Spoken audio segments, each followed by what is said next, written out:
The Evercade has 2 new cartridges coming out later this month, and recently we took a look at the Renovation Products Collection 1. Take a look at that video if you've missed it. That one's got some interesting titles. In today's video, we're going to be taking a look at the Gremlin Collection.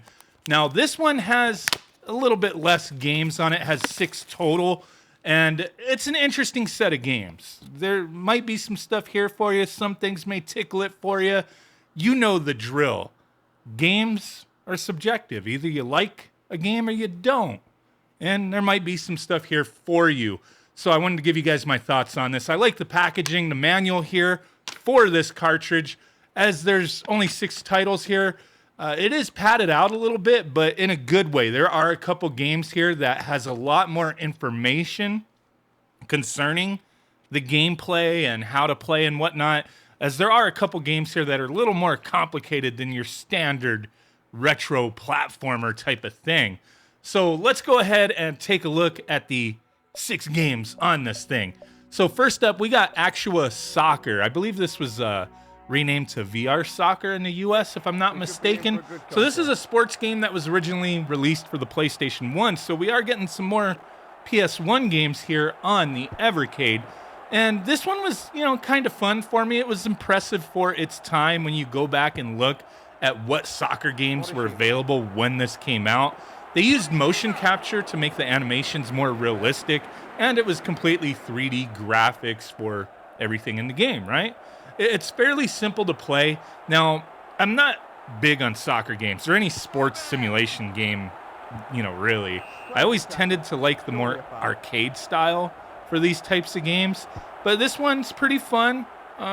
Might be for you if you're into soccer stuff and maybe you like this series of games. So moving on, Brain Bender. This one is a puzzle game for the Game Boy. So already we got a PlayStation game now a Game Boy game. And this one, it's pretty interesting. The style of puzzle game, I don't remember ever having played before. So you have a laser that's going off and a time limit. So you manipulate these mirrors that are on the playfield, and obviously every stage you go to, the setup is going to be different, but you move the mirrors around to reflect the laser off of each other to destroy the enemy's satellite. It starts fairly easy, but it begins to get pretty difficult, and time is really against you, so you got to be quick to think. In this type of game, if puzzlers are your type of thing, this game was a fresh, experience. I've never played a game like this one before. It was pretty cool. Next up is Hardcore 4x4. And this is a truck racing game also for the PlayStation 1. I was a little mixed on this game. The 3D graphics haven't really aged well, but it still looks okay. The tracks, they really don't do a good job of differentiating the terrain. And sometimes it looks like you're turning into a path, but it's a wall type of thing. Just certain things kind of bleed into each other, like all the different shades of brown and whatnot. It's just the way it is, I guess. The controls are very sensitive, but you can kind of get used to them. Does at times feel a little too sensitive. And it's a fairly short game with only 6 trucks that you could choose from and 6 different tracks you could race on. I mean, it's nice to see this kind of variety on the Evercade, but this one may not be for everyone, as there's so many other racers that came out during that time that were better in my opinion.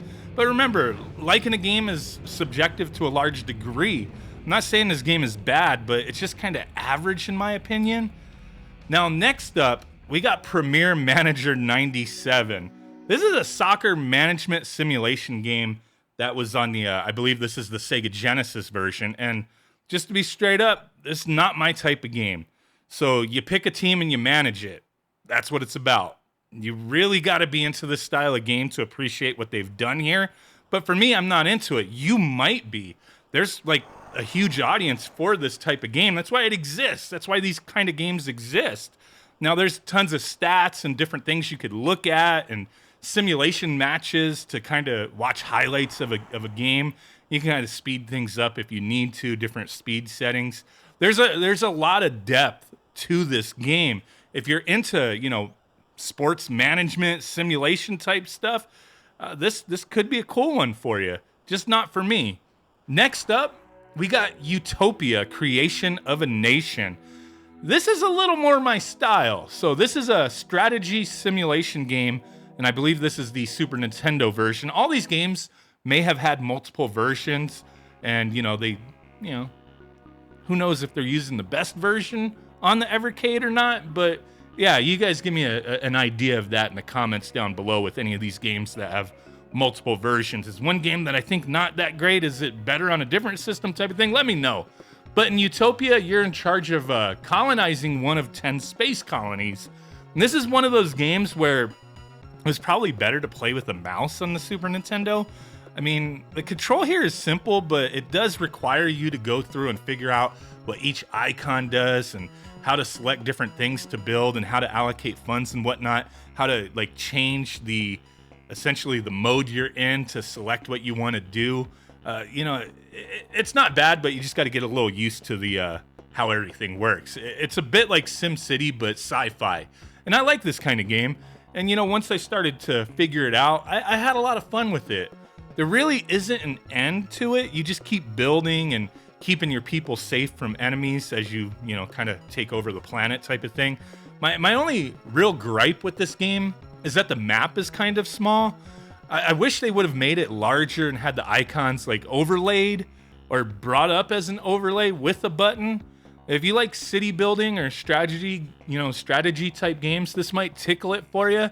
And as I mentioned earlier with the manual, there are quite a few pages in it dedicated to this game and, explaining things and what certain things do. And I highly recommend going over that before jumping into this one. This is probably my favorite game on this cartridge, but let's move on to the final one. So this is like the poster child of this cartridge, Zool.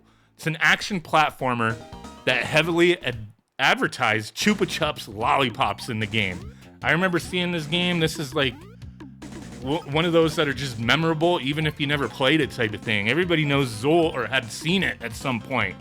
Games with advertisements for a product been around even before Zool, but this one's really not too subtle about it. Not with the first stage. I mean, I believe maybe they needed the sponsorship to make the game to get it funded, but the game isn't about lollipops. So if that was one thing that kind of pushed you away from it, don't worry. Each stage does have a different theme, and with the way this game plays, you got to collect a certain number of items in order to finish each of the levels. No just rushing to the end of the level. Now, the game is very colorful, and the level designs are pretty good in my opinion. I think with how everything looks and plays, the game did a decent job of setting itself apart from other more popular platformers of the time. I just wish the movement of Zool was a little more refined. That's my biggest criticism here. They went for speedy without precision. Like Sonic the Hedgehog was out there. Let's make a game that kind of moves fast, but just doesn't really work for everything.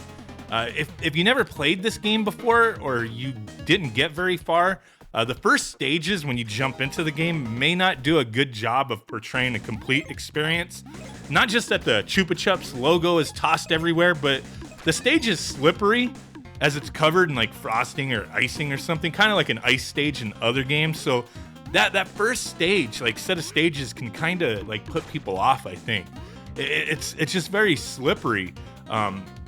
But with not having the greatest controls ever, not the precision that you kind of need with a platformer like this, it's just so quick and I don't know, it's kind of hard to explain. I mean, the slipperiness in that first stage may put some people off, and then just the controls overall. You just got to get past those dessert stages, I suppose, to really get into it. It's not a bad game. Overall, it's okay. Just wasn't crazy memorable for me at all. There's a lot of platformers during that time that did an okay job of differentiating itself from, Mario and Sonic. And this is one of them that's okay. Not horrible, not great. Just, it is what it is. So that's the Gremlin Collection. Not my favorite cartridge for the Evercade, but there's some neat things here.